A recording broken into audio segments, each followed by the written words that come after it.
নিয়ম অনুযায়ী বাৎসরিক মেলাঘর থানা পরিদর্শন আজ লক্ষ্য করা গেছে। মূলত সিপাহীজলা জেলার অতিরিক্ত পুলিশ সুপার অপরাধমুক্ত জেলা করতে পুলিশের তৎপরতা অব্যাহত রয়েছে। প্রতিটি থানা, আউটপোস্ট এবং বিভিন্ন ইউনিটগুলিতে আরক্ষা প্রশাসনের ঊর্ধ্বতন কর্তৃপক্ষের উদ্যোগেই প্রতি বছর বিশেষ পর্যবেক্ষণ করা হয়। সেখানে অস্ত্র শস্ত্র থেকে শুরু করে পরিকাঠামোগত কোন কোন ক্ষেত্রে কি ধরনের সমস্যা রয়েছে সেগুলিকে দ্রুত সমাধান করা এবং আরো বিভিন্ন বিষয়বস্তু নিয়ে আলোচনা হয়েছে। এছাড়াও মামলার আয়ুধের ডেভেলপমেন্ট সহ বিভিন্ন বিষয়গুলি খতিয়ে দেখা হচ্ছে, যার কারণে বাৎসরিক পর্যবেক্ষণ। মঙ্গলবার সিপাহীজলা জেলা পুলিশের অন্তর্গত মেলাঘর থানায় বাৎসরিক ইন্সপেকশনে আসেন অতিরিক্ত জেলা পুলিশ সুপার রাজীব সূত্রধর। কি বললেন তিনি, শুনুন। এটা আমাদের রুটিন একটা অ্যাক্টিভিটি। আমরা সিনিয়র অফিসাররা সমস্ত থানা, আউটপোস্ট এবং বিভিন্ন আমরা যে ইউনিটগুলি আছে ইয়ারলি আমরা ওই ইন্সপেক্ট করি। তো ওই ইয়ারলি ইন্সপেকশন ক্যালেন্ডারের পার্ট হিসাবে আজকে আমি এখানে মেলাঘর থানা ওই অ্যানুয়াল ইন্সপেকশনের জন্য এখানে এসেছি। মূলত ইন্সপেকশনটা এখনও চলছে। যা যতটুকু আমরা দেখেছি যে মেলাঘর থানার আন্ডারে ওভারঅল ক্রাইম রেট রিডিউস ট্রেন্ডেই আছে।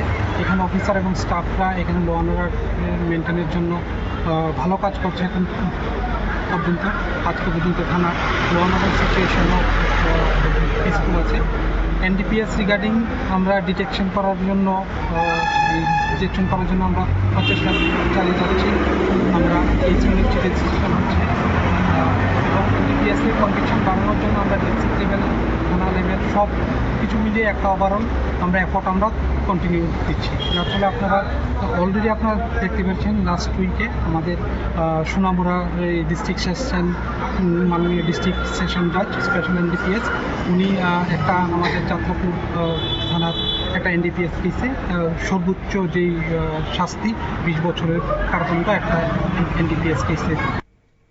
একই সঙ্গে মেলাঘর থানার ওসি জয়ন্ত দাস সহ অন্যান্য পুলিশ জওয়ানদের সঙ্গে বিভিন্ন বিষয় নিয়ে দীর্ঘ আলোচনা করেন তিনি। থানা এলাকার আইন শৃঙ্খলা রক্ষণাবেক্ষণ, পুলিশি তৎপরতার বিষয়েও আলোচনা করেছেন।